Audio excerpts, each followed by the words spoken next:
بيقف جنب الممثلين في الأفراح والأحزان والأزمات. سر قبول أشرف زكي. مظاهرة حب شفناها كلنا في انتخابات نقابة المهن التمثيلية.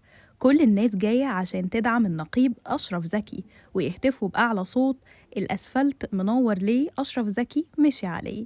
فكان طبيعي جدا إنه ينجح وباكتساح. بس يا ترى الحب ده كله إيه سببه؟ مش كتير بنشوف إن أي نقيب في مهن تانية دائم الحضور كده في الجنازات والعزاءات لأبناء مهنته زي ما بيعمل أشرف زكي. دايما بيكون حاضر في مشهد توديع أي فنان.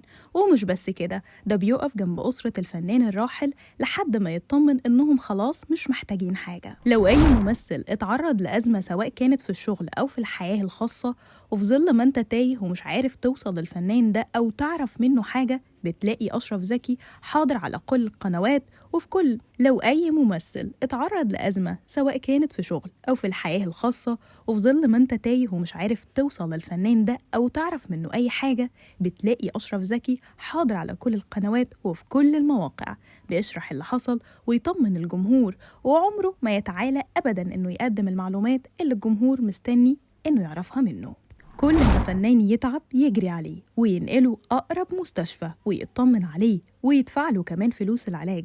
لو هو من الفنانين الكبار اللي ما بيشتغلوش، كان دايما زبون على المستشفيات مع الفنانين، خصوصا في فترة كورونا. ما كانش بيخاف على نفسه ويبعد ويقعد في البيت، على قد ما كان حريص إنه يأدي واجبه تحت أي ظرف ومهما كان الموقف صعب. الفنانة رجاء حسين في آخر أيامها رفعت عليه سماعة التليفون وقالت له إنها تعبانة. راح نقلها فورا لمستشفى قريبة من بيتها، وبعد شوية لمستشفى أحسن، وفضل جنبها لحد وفاتها. ما بيخليش مناسبة إلا لما يفتكر جمايل الفنانين الكبار عليه في أوائل أيامه وبيردها ليهم تالت ومتلت. يعني ابن أصول ما بينساش الجميل ولا بينكره. ده غير إنه بيعتبر حلقة وصل بين الفنانين. عاملين جروبات على الواتساب عشان الفنانين الكبار يساعدوا زمايلهم اللي ما عندهمش شغل وبيمروا بظروف صعبة، وكتير منهم طلع واتكلم قد إيه أشرف زكي بيساعد. زي ما حصل مع وفاء مكي لما طلعت وقالت إن رغم الظروف الصعبة اللي هي بتمر بيها، لكن ده ما يمنعش إن النقابة وأشرف زكي وقفوا جنبها مرة واتنين واداها مساعدات كتير. وفاء مكي مش هي الوحيدة اللي بيعمل معاها كده، هو بيساعد باللي يقدر عليه وياخد من الممثلين الكبار اللي يقدروا يساعدوا بيه زمايلهم من خلال جروبات الواتساب. عكس ناس كتير لما بتوصل لمنصب قيادي بتحوله كله لمصالحها الشخصية، أشرف زكي ما بيعملش كده.